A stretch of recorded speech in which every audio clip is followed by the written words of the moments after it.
Yeah, it's not New Year's Day. It's not even the Peach Bowl. It's the Texas Bowl. It's Texas Tech. But hey, it could be worse. It could be the Birmingham Bowl or the Franklin American Mortgage Bowl, whatever that is. Come on, y'all. Help me here. It's only 10 seconds until we begin talking Tigers.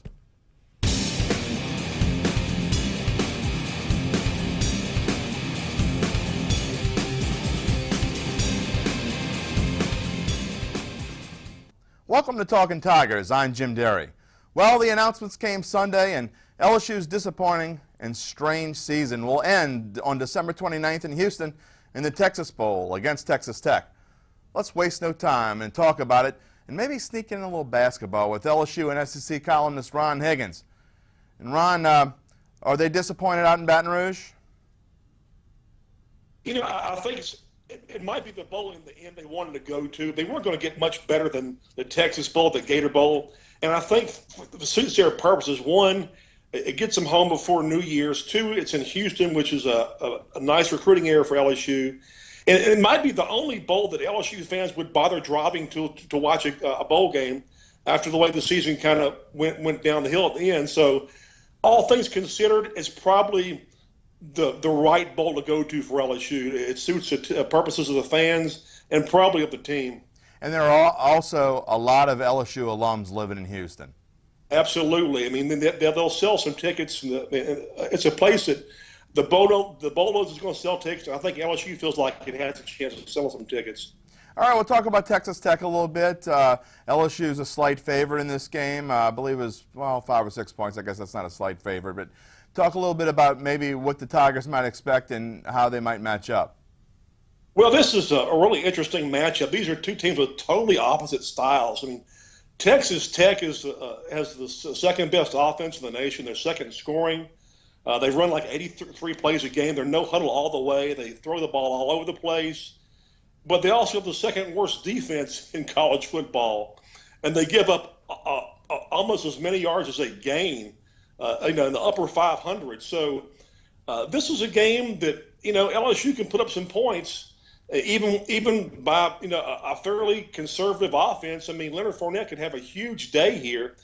And I think LSU, would be, with the Texas Tech offense, you really need to keep the ball away from them. So I can see LSU, trying to play, ball control offense, long drives, keep the ball out of their hands, because Texas Tech can score in a hurry. Typical Big 12 team.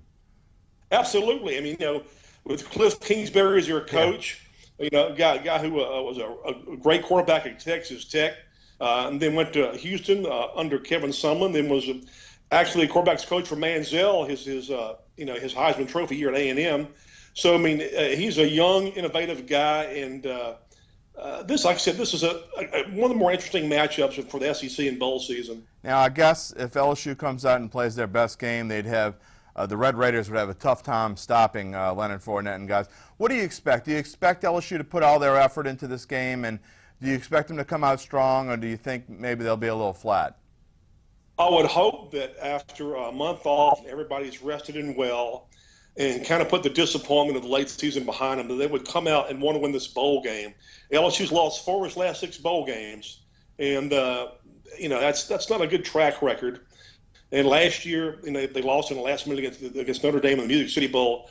So I would expect this team to come out, I would think, play with some pride in this game and play hard.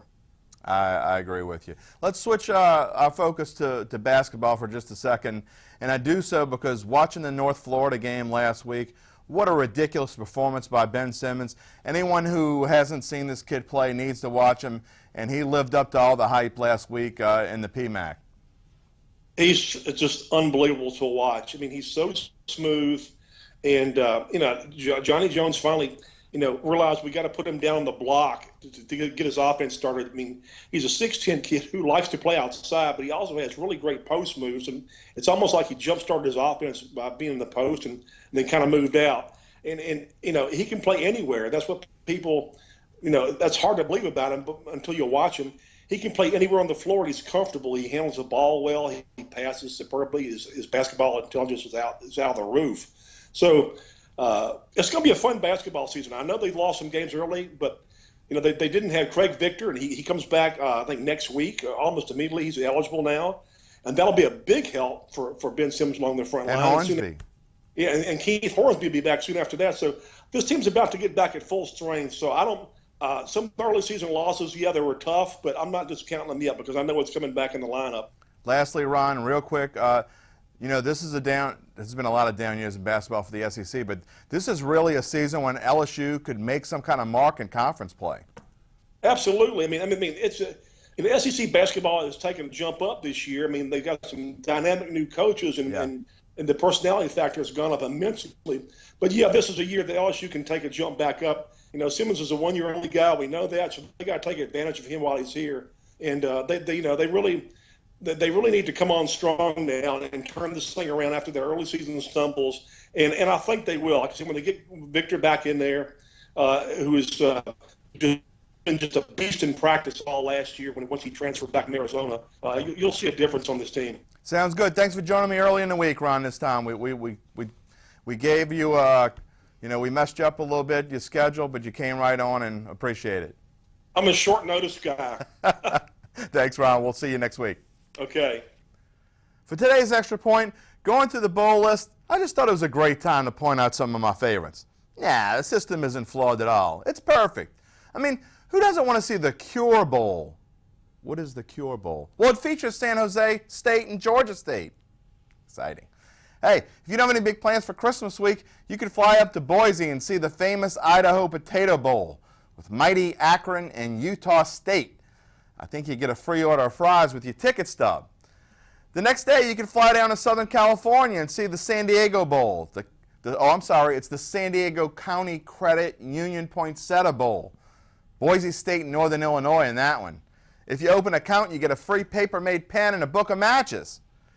And if you want more out of your banking institution, you can wait until December 29th and head to the Nova Home Loans Arizona Bowl for Nevada and Colorado State, where two teams from the Mountain West face off with a combined record of 13-11. Rating's going to be through the roof.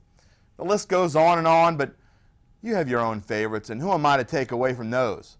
Well, for now, we'll end it, and we'll come back on Friday when recruiting expert Jimmy Smith will be in to talk about what's up in Tigerland. See you then.